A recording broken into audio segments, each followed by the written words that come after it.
ایک بات یاد رکھیں، شریعت جب ہمیں کسی بات کا حکم دیتی ہے تو اس ایک حکم میں کئی مصلحتیں چھپی ہوتی ہیں جس کا عقل پرستوں کو علم نہیں ہوتا۔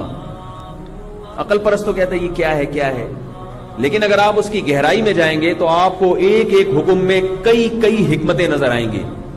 قربانی میں ہمیں جانور کاٹنے کا حکم کیوں دیا گیا، صدقات و خیرات کا حکم کیوں نہیں دیا؟ یہ بات یاد رکھو، جانور کاٹنا صرف بقرعید میں اور عقیقے میں اور مینا میں جو دم واجب ہوتا ہے اس میں عبادت ہے، اس کے علاوہ جانور کاٹنا عبادت نہیں ہے۔ یہ جو صدقے کے بکرے پورے سال چلتے ہیں یہ بدعت ہے، اس کو ختم کریں، اس پہ کوئی ثواب نہیں ہے، گناہ ہے الٹا۔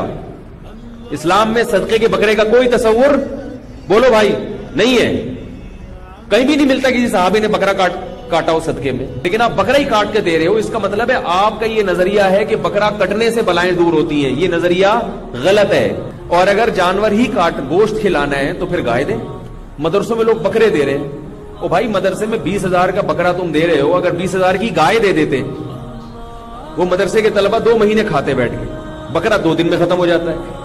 بسم اللہ الرحمن الرحیم۔ السلام علیکم دوستو، آپ نے دیکھا اور سنا، یہ مفتی طارق مسعود صاحب ہیں جو کہہ رہے ہیں کہ صدقے کا بکرا یہ گناہ ہے، اسلام میں اس کا کوئی تصور نہیں ہے، کسی صحابی نے صدقے کے طور پر بکرا ذبح نہیں کیا، یہ بدعت ہے۔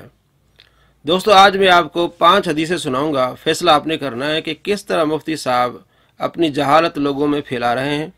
صدقہ کرنے کا حکم اللہ نے دیا، خرچ کرنے کا حکم اللہ نے دیا، اللہ کے نبی نے دیا صلی اللہ علیہ وسلم۔ آپ کون ہوتے ہیں جو صدقات اور خیرات کو بدعت کہیں؟ سب سے پہلے آپ صلی اللہ تعالیٰ علیہ وآلہ وسلم کے گھر میں صدقہ ہوا ہے، بکرے کا صدقہ ہوا ہے۔ آپ صلی اللہ تعالیٰ علیہ وآلہ وسلم جب باہر سے تشریف لائے تو پوچھا کیا بچا ہے، تو گھر والوں نے بتایا کہ بکرا جو ہم نے ذبح کیا تھا یا بکری ہم نے ذبح کی تھی سارا ہم نے صدقہ کر دیا ہے، صرف ایک دستی رہ گئی ہے۔ آپ صلی اللہ تعالیٰ علیہ وآلہ وسلم نے ارشاد فرمایا سارا جو آپ نے صدقہ کیا ہے وہ اصل میں بچا ہے، کیونکہ جو دستی بچی ہے کھانے کے لیے وہ تو فنا ہو جائے گی۔ یہ ترمذی شریف میں حدیث ہے، حدیث نمبر 2470۔ حضرت عائشہ رضی اللہ تعالیٰ روایت کرتے ہیں کہ انہم بے شک انہوں نے ذبحوا شاتن ایک بکری ذبح کی، فقال نبی صلی اللہ علیہ وسلم ما باقی منہا، آپ صلی اللہ تعالیٰ علیہ وآلہ وسلم ارشاد فرمایا کیا بچا اس سے، یعنی سارا صدقہ کر لیا، کیا بچا اس سے؟ قالت ما باقی منہا الا کاتفا، صرف اس کی ایک دستی بچی ہے۔ تو آپ صلی اللہ تعالیٰ علیہ وآلہ وسلم فرمایا باقی کلھا غیر کاتفا، سارا کچھ بچ گیا ہے، کیونکہ اللہ تبارک و تعالیٰ کی بارگاہ میں جب خرچ کرو تو ہمیشہ بچا رہتا ہے۔ تو آپ صلی اللہ تعالیٰ علیہ وآلہ وسلم کے گھر والوں نے بکرا ذبح کیا، بکری ذبح کی، تو یہ کہہ رہا ہے کہ اسلام میں تصور نہیں ہے۔ یہ حدیث ہے 2470۔ اگلی حدیث ہے مسند احمد میں کہ آپ صلی اللہ تعالیٰ علیہ وآلہ وسلم کے گھر والوں نے بکری ذبح کی، آپ صلی اللہ تعالیٰ علیہ وآلہ وسلم ارشاد فرمایا کیا بچا، تو انہوں نے کہا کہ ایک دستی بچی ہے، یعنی بکرے کا ایک جو پاؤں کا حصہ ہوتا ہے اوپر والا کاندھی والا وہ بچا ہے۔ تو آپ صلی اللہ تعالیٰ علیہ وآلہ وسلم فرمایا کلھا قد بقی الا کاتفا، سارا کچھ بچ گیا جو اللہ کی راہ میں خرچ کیا۔ اور اس کی شرح کی ہے تحفۃ الاحوذی بشرح جامع ترمذی 2470 نمبر جو حدیث ہے، اس کی شرح ہے انہم ذبحوا ای اصحاب النبی، کہ کس نے ذبح کی؟ نبی صلی اللہ تعالیٰ علیہ وآلہ وسلم کے صحابہ نے کی یا آپ صلی اللہ تعالیٰ علیہ وآلہ وسلم کے گھر والوں نے کی؟ آپ صلی اللہ تعالیٰ علیہ وآلہ وسلم ما باقی منہا، کیا بچا، یعنی استفہام سوال فرمایا، الا کاتفا ای التی لم یتصدق بہا، صرف ایک دستی بچی ہے، باقی ہم نے سارا کچھ صدقہ کر لیا، صرف یہ صدقہ ہم نے نہیں کیا۔ شرح میں کیا لکھا ہے کہ ہم نے سارا کچھ صدقہ کر لیا، یہ چیز ہم نے صدقہ نہیں کی۔ تو آپ صلی اللہ تعالیٰ علیہ وآلہ وسلم فرمایا سارا بچ گیا، یہ نہیں بچا، یہ کھا کے فنا ہو جائے گا۔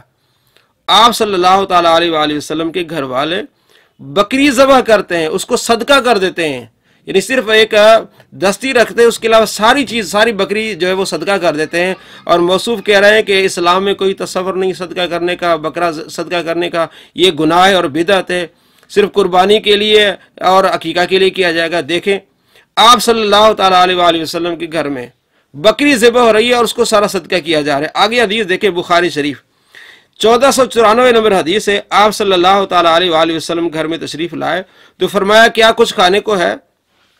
حضرت عائشہ رضی اللہ تعالیٰ نے فرمایا کہ نصیبہ کو ایک صدقہ کے لیے گوشت ملا تھا، انہوں نے ہمیں بھیج دیا، وہ ہے۔ آپ صلی اللہ تعالیٰ علیہ وآلہ وسلم فرمایا نصیبہ کو جو صدقہ ملا اور اس نے ہمیں جو دیا اس کے لیے صدقہ ہے اور ہمارے لیے ہدیہ ہے۔ تو پتہ چلا کہ اس وقت صحابہ کرام علیہ رضوان بکریاں ذبح کرتے تھے، وہ ذبح کر کے صدقہ کیا کرتے تھے، گوشت صدقہ کیا کرتے تھے۔ تو نصیبہ کو صدقہ ملا گوشت کا، تو انہوں نے آپ صلی اللہ تعالیٰ علیہ وآلہ وسلم کے گھر بھیجا، تو آپ صلی اللہ تعالیٰ علیہ وآلہ وسلم فرمایا کہ اس کے لیے صدقہ ہے، ہمارے لیے کیا ہے؟ ہدیہ ہے۔ بخاری شریف حدیث نمبر 1495 حضرت انس رضی اللہ تعالیٰ سے روایت ہے کہ انس رضی اللہ عنہ ان النبی صلی اللہ علیہ وسلم اوتیا بلامن تصدق بھی علی بریرہ، حضرت بریرہ رضی اللہ تعالیٰ کو کسی نے صدقہ دیا، وہ گوشت آپ صلی اللہ تعالیٰ علیہ وآلہ وسلم کے پاس پیش کیا گیا۔ فقال هو علیہ صدقۃ وهو لنا ہدیۃ، آپ صلی اللہ تعالیٰ علیہ وآلہ وسلم فرمایا کہ بریرہ کے لیے وہ صدقہ تھا اور ہمارے لیے ہدیہ ہے۔ صحابہ کرام علیہ رضوان صدقہ کر رہے ہیں، گوشت کا صدقہ کر رہے ہیں، بکری صدقہ کر رہے ہیں، ذبح کر کے دے رہے ہیں، یہ موصوف کہہ رہے ہیں کہ یہ گناہ ہے، یہ بدعت ہے۔ آپ دیکھ لیں بخاری شریف حدیث۔ اگلی حدیث ہے 2579 حضرت ام عطیہ رضی اللہ تعالیٰ کہتی ہے کہ دخل نبی صلی اللہ علیہ وسلم علی عائشہ رضی اللہ تعالیٰ عنہ، آپ صلی اللہ تعالیٰ علیہ وآلہ وسلم حضرت عائشہ رضی اللہ تعالیٰ عنہ کے پاس آئے۔ فقال عندکم شیئن، آپ صلی اللہ تعالیٰ علیہ وآلہ وسلم فرمایا کوئی چیز ہے کھانے کو؟ قالت لا، حضرت عائشہ نے فرمایا نہیں، الا شیئن بعثت به ام عطیہ من الشاۃ التی بعثت الیہ من الصدقہ۔ آپ صلی اللہ تعالیٰ علیہ وآلہ وسلم نے جب پوچھا کہ کھانے میں کچھ ہے تو حضرت عائشہ رضی اللہ تعالیٰ فرمایا نہیں، ہاں جو ام عطیہ کو کسی نے صدقہ دیا تھا، ام عطیہ نے ہمیں وہ بھیجا ہے، ام عطیہ کو صدقہ ملا اور اس نے وہ ہمیں بھیجا ہے، وہ گوشت ہے۔ آپ صلی اللہ تعالیٰ علیہ وآلہ فرمایا انہا قد بلغت محلہا، وہ اپنے مقام پر پہنچ گیا ہے کہ ام عطیہ کو جو صدقہ ملا ہے اس کو مل گیا، اس نے ہمیں جو دیا ہے یہ ہدیہ ہے۔ تو معلوم ہوا کہ آپ صلی اللہ تعالیٰ علیہ وآلہ وسلم کے گھر والے اصحاب سارے صدقہ کیا کرتے تھے۔ آپ صلی اللہ تعالیٰ علیہ وآلہ وسلم کے صحابہ صدقہ کیا کرتے تھے، بکروں کا صدقہ، بکریوں کا صدقہ کیا کرتے تھے، بھیجا کرتے تھے۔ میں نے آپ کو حضرت بریرہ کا واقعہ سنایا، ام عطیہ جو روایت کرتی ہیں ان کا واقعہ سنایا، اور حضرت نصیبہ رضی اللہ تعالیٰ عنہ کا واقعہ سنایا، اور آپ صلی اللہ تعالیٰ علیہ وآلہ وسلم کا عمل دکھایا کہ یہ وہاں اس وقت یہ بکریاں ذبح کیے جاتے تھے، صدقہ کیے جاتے تھے، اور موصوف کہہ رہے کہ یہ گناہ ہے۔ اور یہ جو عقیدہ رکھتے ہیں کہ بکرا ذبح کریں گے تو مشکلات حل ہوں گی، بھئی عقیدہ یہ کہ صدقہ کرنے سے مشکلات حل ہوں گی، چاہے وہ بکرا ہے چاہے وہ پیسہ ہے، مسلمان پیسے بھی خرچ کرتے ہیں، بکرے بھی خرچ کرتے ہیں۔ آپ کس طرح کا فتویٰ لگا رہے ہیں کہ 20,000 کی گائے دے دو اور بکرا نہ دو؟ بھائی 20,000 کی گائے بھی آتی ہے، جو مسلمان جو صدقہ کرتا ہے اس کو کرنے کی اجازت ہے۔ آپ کس طرح اس پر بدعت کے حکم لگا رہے ہیں؟